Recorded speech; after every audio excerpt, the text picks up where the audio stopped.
You know that moment when the noise of the world fades for just a second and you're left alone with your thoughts. The kind of silence that feels heavy, almost uncomfortable. That moment usually comes after loss, after disappointment, after a night when sleep refuses to arrive. Most people try to escape that silence. They fill it with scrolling, with distractions, with anything that keeps them from feeling too deeply. But that silence is not your enemy. It is the doorway.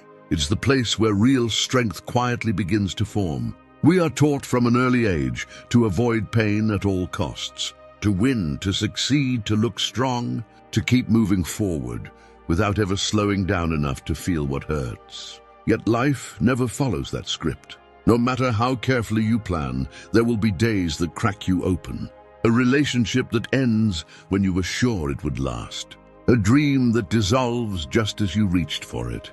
A version of yourself that no longer fits the life you are living. In those moments, it feels like everything is falling apart. But what if it's actually falling into place? The ancient Stoics believed something most people forget. They understood that hardship is not a mistake in the design of life. It is part of the design. Marcus Aurelius, who carried the weight of an empire on his shoulders, did not live a life free of suffering. He lost children, faced betrayal, illness, and constant war. Yet in the middle of all that chaos, he wrote to himself that the real work was not to control what happened, but to shape the mind that faced it. He didn't deny the pain. He learned to stand inside it without losing himself. Your worst day is not random.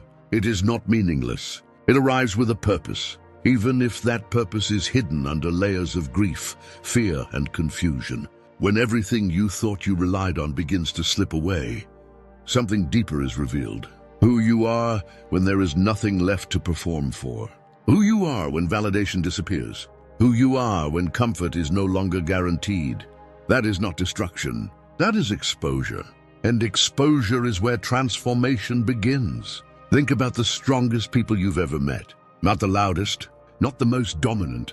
The ones who carry a quiet steadiness about them. More often than not, their calm was forged in moments of profound loss. They didn't become resilient because life was kind to them. They became resilient because life was not. Pain carved space inside them, and instead of filling that space with bitterness, they filled it with meaning. There is a truth we avoid because it is uncomfortable. Comfort rarely changes us. Struggle does. When everything is going well, we stay the same. When everything falls apart, we are forced to grow or collapse inward. That choice is always in front of you. You can harden your heart and close yourself off from feeling. Or you can let the breaking make you more human, more compassionate, more awake. Your sensitivity is not a liability in this process. It is the instrument through which you feel the lesson. When you ache deeply, you are not weak. You are aware. You are in contact with something real inside yourself. The world tries to convince you that numbness is strength, that indifference is protection. But numbness doesn't protect you. It only delays the moment when you must finally face what you feel. Stoicism was never about shutting down emotions. It was about learning not to be ruled by them. There is a difference between feeling pain and becoming lost inside it. When your life begins to unravel, there is often a terrifying emptiness that opens up. The future becomes uncertain. The familiar disappears. The identity you built starts to crumble. And in that emptiness, your mind desperately looks for something to cling to. This is where many people panic and rush back into old patterns just to feel safe again, even when those patterns no longer serve them. But that emptiness is not a void. It is a clearing. It is space. And space is where something new can be built. You don't become who you are meant to be by repeating the version of yourself that existed before the fall. You become that person by standing still long enough to ask deeper questions. What truly matters to me now? What am I holding on to out of fear, not love? What parts of my life feel false, heavy, or no longer aligned with who I'm becoming? These questions are uncomfortable. They don't offer quick answers, but they are the questions that lead you out of survival mode and into conscious living. Many people believe strength is about never breaking. The truth is, real strength is about breaking and choosing not to disappear inside the pieces. It is about feeling shattered and still deciding to rebuild. It is about letting go of the illusion that life should be easy and replacing it with a commitment to grow through whatever arrives. When you stop asking, "Why is this happening to me?" and start asking, "What is this shaping me into?" everything changes. Your worst moments carry a strange kind of wisdom. They teach you what cannot be taken from you. They show you that when titles, roles, relationships, and plans fall away, there is still something inside you that remains: awareness, will, the ability to choose again. That is the core the Stoics trained their entire lives to protect. The part of you that no circumstance can own unless you surrender it. You may not feel strong right now. You may feel tired, confused, or hollow. But strength is not loud in its early stages. It grows quietly beneath the surface, the way roots grow before a tree ever dares to reach toward the sky. What you are experiencing right now may be the very pressure that allows those roots to push deeper than they ever have before. This is not the end of who you are. It is the end of who you were pretending to be. And that is not loss. That is the beginning of something more honest, more grounded, more real. The breaking is not here to destroy you. It is here to reveal you. There is a quiet enemy that destroys more lives than failure, more dreams than fear, and more potential than bad luck ever could. That enemy is not outside of you. It is the slow, invisible habit of carrying what no longer serves you. Old roles, old limits, old stories about who you are and what you deserve. Most people don't collapse because life is too hard. They collapse because they keep dragging the past into a future that requires a lighter soul. You may not even realize how much weight you are carrying. It hides inside your thoughts when you say, "This is just who I am," or "People like me don't succeed," or "I've already tried and failed." These thoughts feel like truth because you've repeated them so often. But repetition does not turn a lie into wisdom. It only turns it into a cage. The Stoics warned about this long before psychology gave it a name. They understood that the mind becomes shaped by what it entertains daily. Every identity you cling to was once built to protect you. At some point, being closed helped you survive. At some point, being tough helped you endure. At some point, being quiet kept you safe. But survival strategies are not life strategies. What saves you in one season can suffocate you in the next. And the hardest part is accepting that the things you once needed may now be the very things holding you back. There is a deep fear beneath this resistance to change. If you release who you were, who will you become? If you let go of your old story, what guarantees do you have about the new one? The honest answer is none, and that uncertainty is terrifying to the part of you that craves control. But growth has never been a controlled process. Growth is a surrender, a shedding, a trust that the ground will still exist under your feet, even when your old map no longer works. Most people delay this shedding because it feels like death. And in a way it is the death of an identity, the death of a familiar suffering, the death of being able to say, "At least I know who I am, even if I'm unhappy." There is strange comfort in familiar pain. At least you know what to expect from it. At least it doesn't surprise you. But comfort built on limitation is still a prison, even if the walls are soft. Stoicism teaches that freedom does not come from changing the world. It comes from loosening the grip on what the world has made you believe about yourself. You are not required to stay loyal to a version of you that no longer feels true. You are allowed to evolve without apologizing. You are allowed to become someone your past would not recognize. There is also grief in this process. Grief for the years you spent living small. Grief for the choices you made out of fear. Grief for the dreams you abandoned because they felt too risky. This grief does not mean you failed. It means you are waking up. You are finally seeing clearly enough to feel what was lost. And feeling that loss is not meant to paralyze you. It's meant to sharpen your awareness of what still matters. Growth often comes disguised as discomfort. You begin to feel restless in places that once felt familiar. Conversations that once energized you now drain you. Goals that once defined you now feel empty. This is not confusion. This is alignment correcting itself. When your inner world changes, your outer world must eventually follow. Until it does, there will be friction. That friction is not a sign that something is wrong. It is a sign that something real is shifting. The mistake many people make is trying to grow without letting go. They want new results with the same habits, new peace with the same attachments, new confidence with the same self-doubt. But transformation does not work that way. Something must be released for something else to take its place. The Stoics compared this to fire refining metal. The impurities cannot stay if the blade is to become strong. Letting go is not about forgetting the past. It is about refusing to live inside it. You can honor your history without letting it dictate your future. You can respect who you were without staying trapped in who you are no longer meant to be. The past is a teacher, not a prison. Its job is to inform you, not define you. There is a quiet moment that comes before every real change. A moment where you realize the old way of living is no longer sustainable. You may not know what comes next, but you know you cannot remain here. That moment is sacred. It is the threshold between endurance and intention, between existing and choosing, between repeating and becoming. You do not need to reinvent your entire life overnight. You only need to stop defending what is clearly breaking you. One boundary, one honest decision, one refusal to shrink back into what you've already outgrown. Each of these acts may feel small, but together they begin to dismantle the invisible walls around your potential. The version of you that is emerging does not need to be louder, tougher, or more impressive than who you were. They only need to be more honest, more aligned, more rooted in truth instead of fear. And truth, once fully faced, has a strange way of loosening chains you forgot were even there.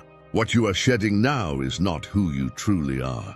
It is who you had to become in order to survive a world that did not yet know how to hold you. You are no longer required to live from defense. You are allowed to live from depth, and that shift changes everything.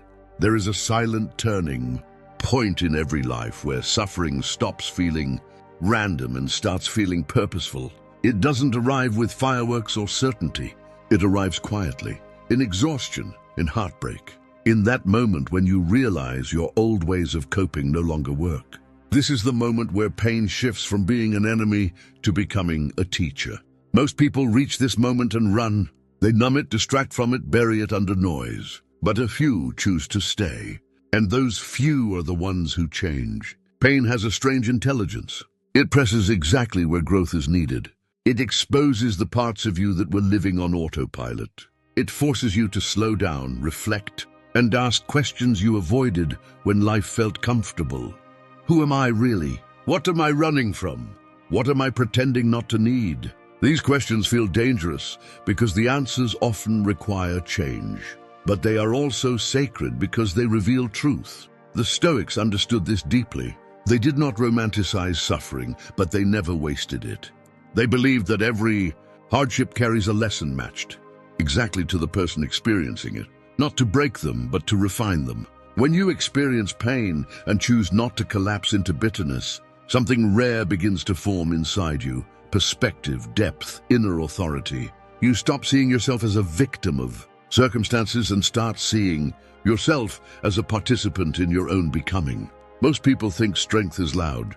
They picture dominance, confidence, the ability to overpower others. But real strength is quiet. It is the ability to sit with discomfort without needing to escape. It is the ability to grieve without losing your direction. It is the ability to feel deeply without becoming controlled by what you feel. This kind of strength cannot be manufactured through motivation alone. It is born in fire. Pain also strips away illusions. It removes false identities you built to survive rather than to live. It humbles the ego that once chased validation. It reveals what truly matters when everything unnecessary falls apart. You begin to understand that peace is more valuable than applause. Integrity more important than approval. Truth more powerful than image. These realizations do not come from books alone. They come from experience written into your nervous system. There is a loneliness that sometimes follows this awakening. When your inner world changes, your outer world often feels unfamiliar. Old friendships may no longer fit. Old goals may lose their meaning. Old conversations may feel empty. This is not a punishment. It is the natural consequence of growth. When you evolve, your environment must eventually evolve with you. Until it does, you may feel isolated, but this isolation is not abandonment, it is integration. You are learning how to stand on new ground. Many people retreat at this stage because the in-between feels unstable. They long for the certainty of who they used to be, but return is no longer possible. Once you see clearly, you cannot unsee. Once you feel the truth of your own depth, you cannot comfortably live on the surface again. This is the point where most spiritual paths become real instead of theoretical. This is where discipline begins to replace impulse, where awareness starts to govern reaction. The greatest danger in this phase is trying to rush it. You cannot force meaning out of suffering on a deadline. Understanding ripens slowly like fruit in the dark. If you try to prematurely label the lesson, you will miss the depth of it. Sometimes the meaning of pain does not arrive until years later, when you suddenly realize that the very thing you once resented became the foundation of your wisdom. What you are building now is not just resilience. You are building clarity, the ability to see yourself in the world without distortion, with less fantasy, less self-deception, less emotional fog. This clarity is not always gentle, but it is always freeing. Once you see your patterns, you can no longer hide from them.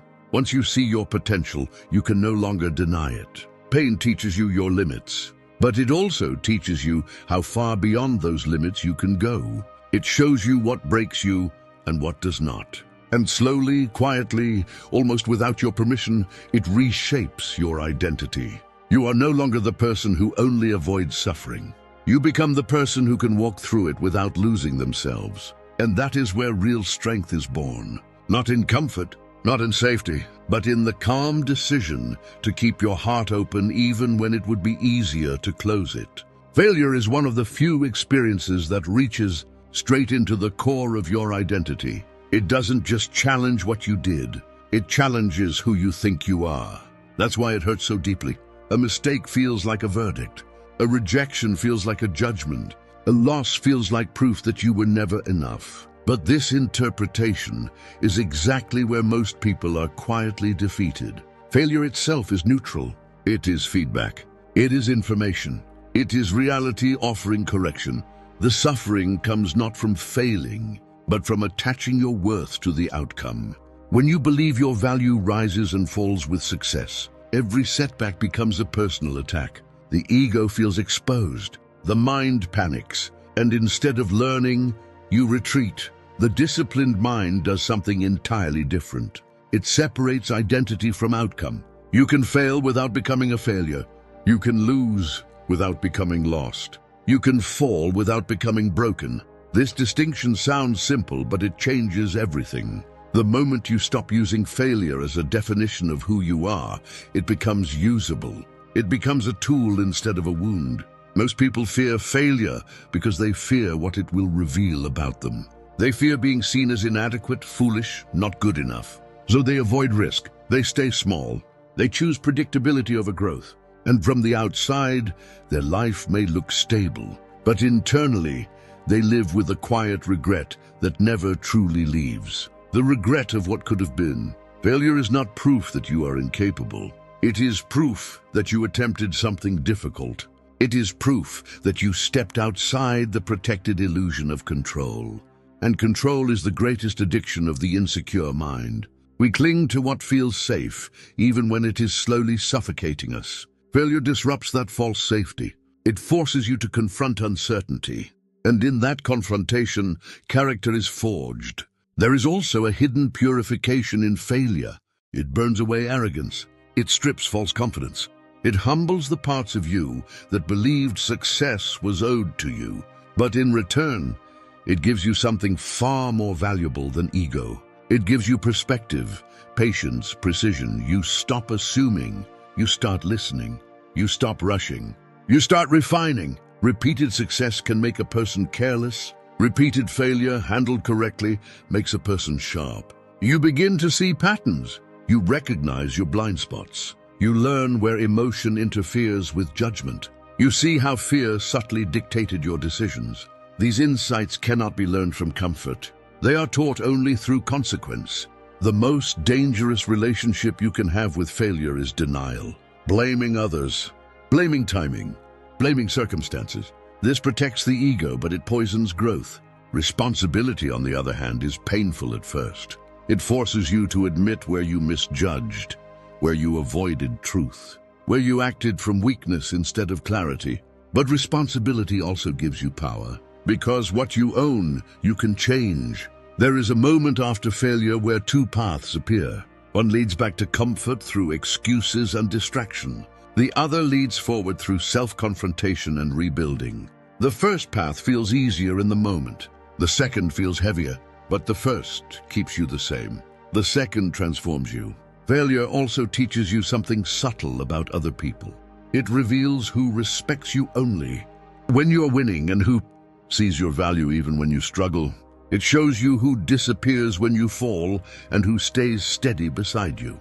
This knowledge is painful, but it is honest. And honesty is the foundation of emotional maturity. Over time, handled correctly, failure removes your fear of being seen. You stop trying to look perfect. You stop hiding your humanity. You become grounded enough to admit ignorance, to ask for help, to start again without shame. This is not weakness. This is psychological strength. Because nothing makes you more manipulable than the need to protect an image. The person who has failed deeply and rebuilt consciously is dangerous in the best sense of the word. They are no longer naive. They are no longer fragile. They are no longer dependent on external validation to feel real. They know they can lose everything and still stand. And that knowledge changes how they move through the world. Failure stops being something you run from. It becomes something you can walk through. And once you stop fearing it, you stop being controlled by it. Emotions are not your enemy, but they will rule you if you never learn how to face them without flinching. Most people don't live by reason. They live by reaction. A tone of voice can ruin their mood. A message left unseen can shake their confidence. A single criticism can echo in their mind for days. This is not sensitivity. This is captivity. An undisciplined emotional life is a life constantly pulled outward. You are fine until something happens. You are calm until someone speaks. You are stable until an opinion touches you. Then suddenly, your inner state depends on forces you cannot control. This is how people become unpredictable to themselves. They don't decide who they are in a moment. The moment decides for them. Emotional mastery does not mean suppressing what you feel. Suppression creates pressure. Pressure eventually explodes. True control comes from observation. It comes from the ability to feel without immediately obeying. Anger may rise, but you do not have to move with it. Fear may appear, but you do not have to surrender to it. Sadness may visit, but it does not have to define the entire day. The gap between emotion and action is the birthplace of strength. In that gap, you choose who you become. Most people never slow down enough to feel that space. They react too quickly. They speak too fast. They regret too late. The disciplined mind learns to pause, and that pause changes everything. When you pause, emotion loses its authority. It becomes information instead of command. You begin to ask quiet questions. What exactly am I feeling? Why is this rising right now? Is this response protecting me or harming me? These are not soft questions. They are questions of power, because the moment you understand your emotion, it stops controlling you from the shadows. Unprocessed emotions do not disappear. They change shape. Anger becomes bitterness. Fear becomes avoidance. Shame becomes silence. Over time, this emotional clutter clouds judgment. You start making decisions not from clarity, but from unresolved tension.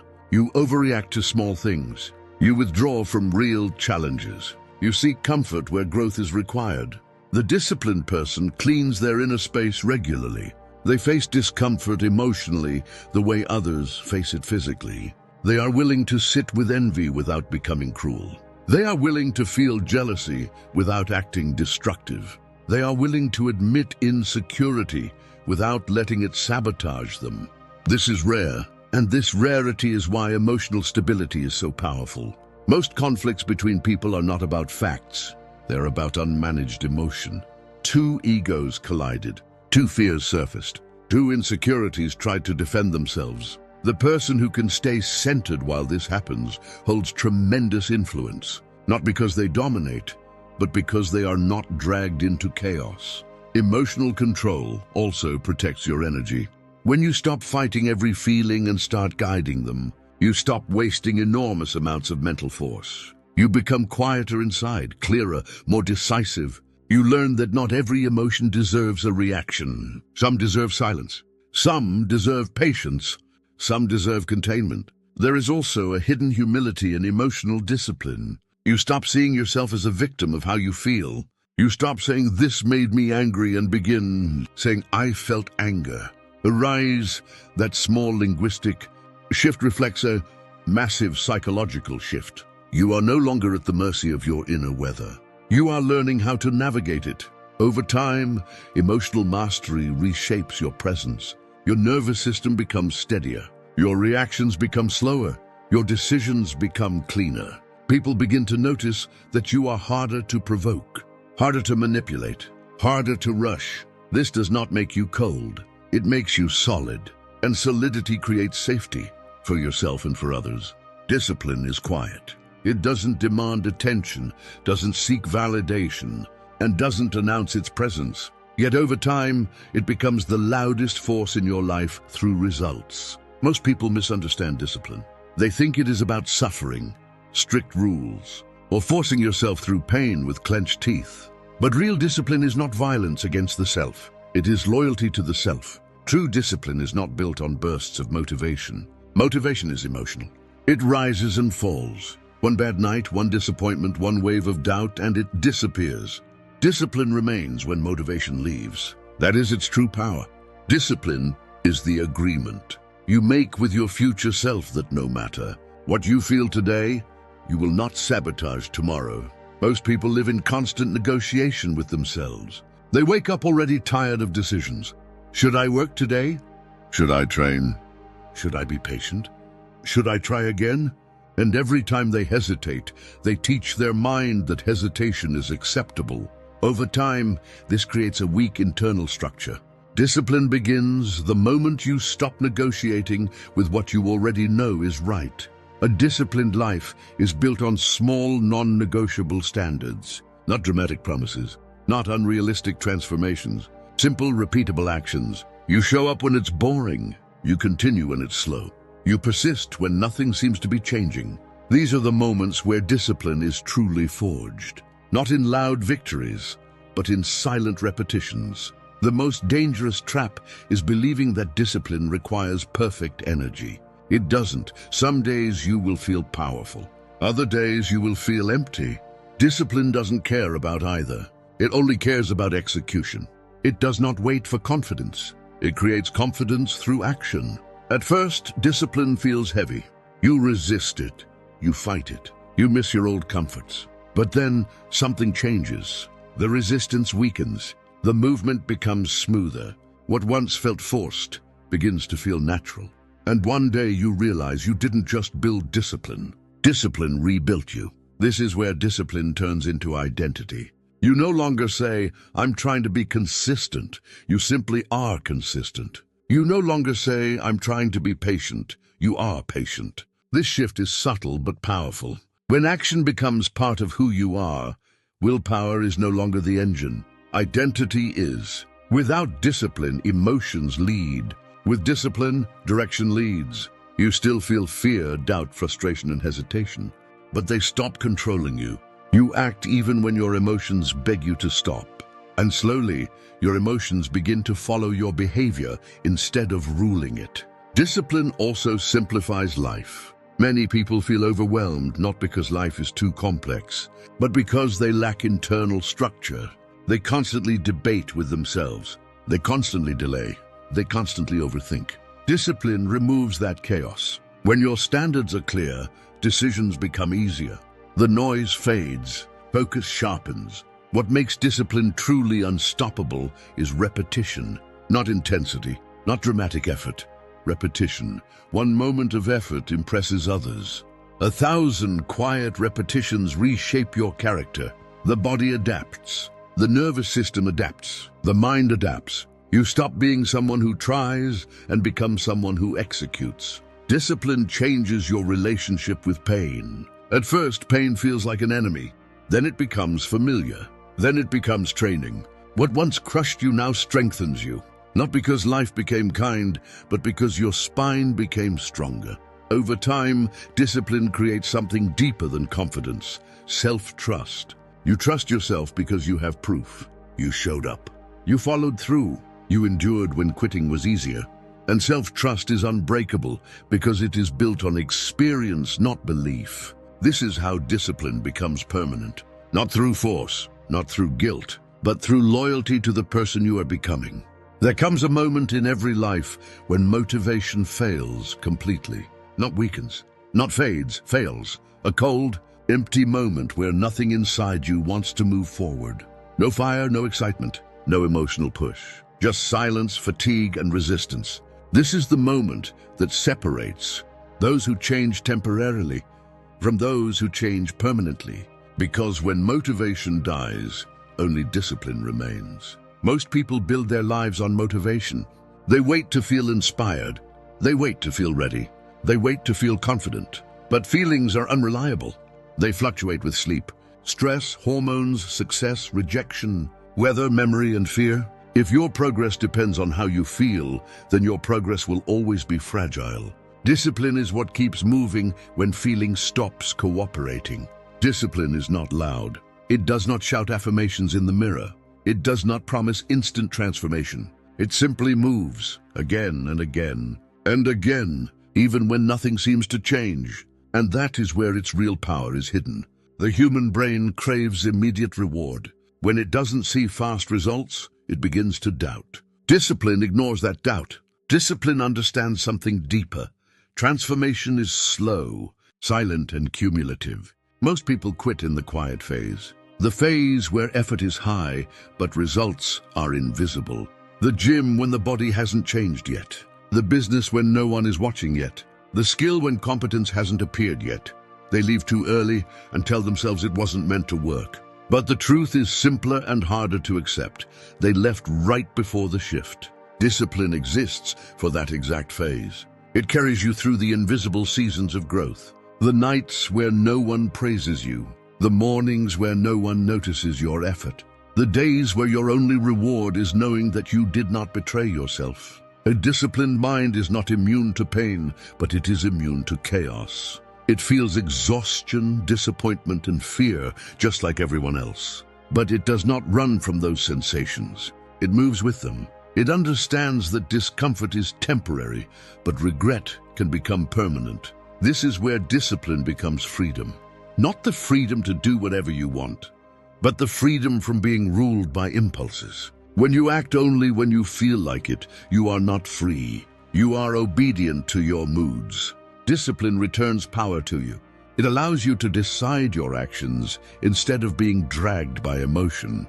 There is a stage where discipline feels like restraint. You resist old habits. You wrestle with temptation. You feel like you are losing something familiar. But if you do not escape at this point, discipline transforms into autonomy. You stop craving the things that once controlled you. You stop negotiating with weakness. You stop needing permission. At that stage, discipline no longer feels like pressure. It feels like inner stability. You know who you are. You know what you will do. And that certainty becomes calming. The mind no longer jumps between extremes. It becomes steady. Discipline also rearranges your relationship with time. The undisciplined mind is always late. It delays, postpones, and escapes. It lives always in tomorrow. Discipline pulls life into today. It makes now valuable. It makes today non-negotiable. The disciplined person doesn't ask, "When will I start?" They ask, "What is today's work?" Over months, then years, discipline reshapes personality. You become harder to destabilize. You speak with more calm. You react with less emotion. You stop chasing approval. You stop fearing silence. You stop rushing for validation. Your presence changes, and people feel it without being able to explain it. Discipline removes the need to prove strength, because strength becomes visible through consistency. Anyone can perform once. Anyone can speak with confidence for a moment. But only discipline can perform when no one is watching. Only discipline can build when no applause exists. Only discipline can stand still inside chaos without being pulled into it. This is where discipline becomes intimidating without force, because people sense that you are not easily shaken. You do not move according to trends. You do not collapse under pressure. You do not explode under provocation. You do not surrender under boredom. Your stability exposes the instability in others, and that creates discomfort. Discipline also brings something rare, quiet dignity. You stop demanding recognition. You stop explaining yourself. You stop needing to convince. You let your life speak. And life always speaks louder than words. The final stage of discipline is this. You no longer need discipline. It has become who you are. You do not wake up asking if you will act. You act. You do not ask if you will endure. You endure. You do not ask if you will continue. You continue. And at that stage, even when everything collapses externally, your internal structure holds. This is why discipline outlives talent. This is why discipline outgrows intelligence. This is why discipline defeats fear. Because it does not depend on conditions. It depends on decision. And once that decision is repeated enough times, it becomes destiny. There is a final shift that happens when everything else has already changed. When your pain no longer defines you. When your habits no longer sabotage you. When your emotions no longer control you. When discipline no longer feels forced. This last shift is the most difficult to explain, yet the most powerful to live with.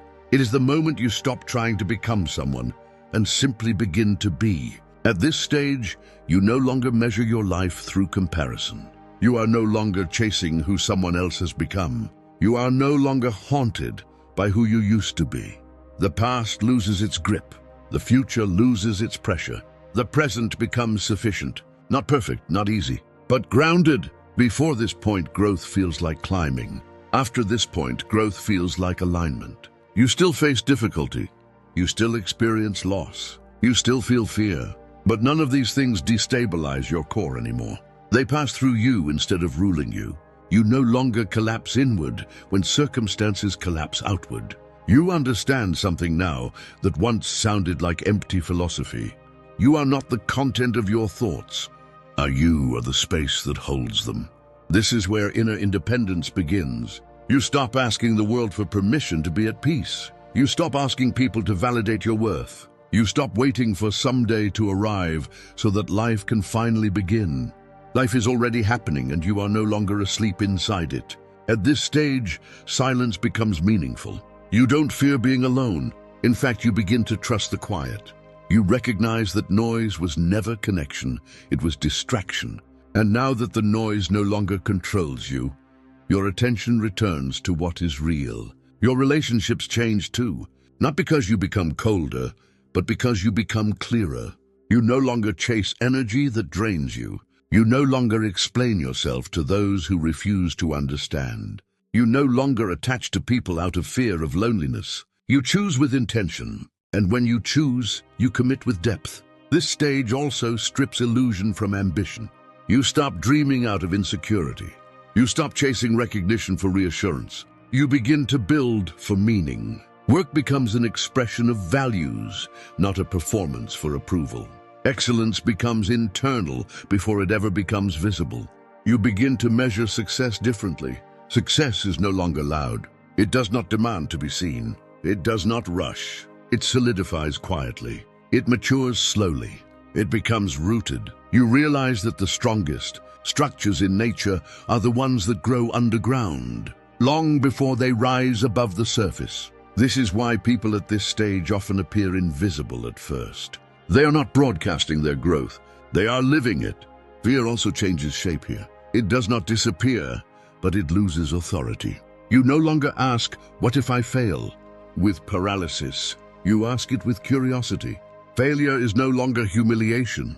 It is just information. You move forward without the need to guarantee your safety first. This is where trust replaces control. You no longer try to dominate outcomes. You refine effort and release the rest. You do the work that is yours to do and allow the results to unfold as they will. This doesn't make you passive. It makes you precise. You invest energy only where it has meaning. At this stage, you also stop trying to impress yourself. You no longer need to feel powerful to be powerful. You no longer need to feel confident to act with confidence. You no longer need reassurance to continue. You trust the direction because you have already survived the doubt. This is the paradox of inner strength. The more stable you become, the less you need to prove it. Life becomes simpler here, not because problems vanish, but because resistance fades. You stop fighting reality and start shaping yourself within it. You stop demanding ease and start mastering endurance. You stop asking for certainty and start building capacity. And capacity becomes your true wealth. You can hold more loss without breaking. You can hold more pressure without imploding. You can hold more responsibility without retreating. You can hold more silence without feeling empty. This is what it means to be internally whole. Not flawless, not immune, but integrated. You no longer divide yourself into who you pretend to be and who you secretly feel you are. They merge. Your inner world and outer life begin to align. You speak with fewer contradictions. You move with less hesitation. You live with more coherence, and coherence becomes calm. At this level, change no longer frightens you, it activates you. You no longer cling to identities that have expired. You shed what no longer fits without panic. You evolve without apology. You have crossed from survival into authorship. You are no longer reacting to life. You are participating in it consciously. And from this place, everything you touch changes, not through force, not through control, but through clarity and presence. This is not the end of growth. It is the end of inner conflict. From here forward, you do not grow to become someone else. You grow to become more fully who you already are. You've come a long way just by staying here until this moment. That already tells me something about your spirit. It tells me that somewhere inside you, even if it feels tired, even if it feels wounded, there is still a part of you that refuses to quit. A part of you that still believes there must be more than just surviving day after day. And you are right. You were never created just to endure pain quietly and disappear into the background of your own life. You were meant to transform through it, to let every scar turn into awareness, to let every loss carve wisdom into your soul, to let every broken moment reshape you into someone calmer, clearer, stronger. You are not behind in life. You are not late. You are not weak for feeling deeply. You are not damaged because you've been through storms. You are forged. There is a version of you watching right now from the future, a version of you who is calmer under pressure, stronger in boundaries, more peaceful in chaos, and wiser in love. And that future version is whispering one thing to you right now. Don't give up. This pain is shaping me. From this day forward, you don't walk as someone who is just reacting to life. You walk as someone who is conscious, intentional, and becoming unshakable. You don't need to prove your strength. You don't need to explain your depth. You don't need permission to rise. Your sensitivity is your radar. Your struggle is your training. Your silence is your discipline. And your survival is already proof of your power. If this message reached inside you tonight, do not push it away. Let this be the moment you stop underestimating what you carry. Like this video as a personal commitment, not to perfection, but to progress. Write in the comments, I am not broken. I'm becoming stronger. Share this with the one person who needs these words but won't ask for help. And subscribe, because the journey of self-mastery does not end here. It begins here, no matter what you lost, no matter what hurt you, no matter how many times you thought you couldn't continue. You are still here, and that means your purpose is still alive. Your fire is still burning, and your story is only getting started.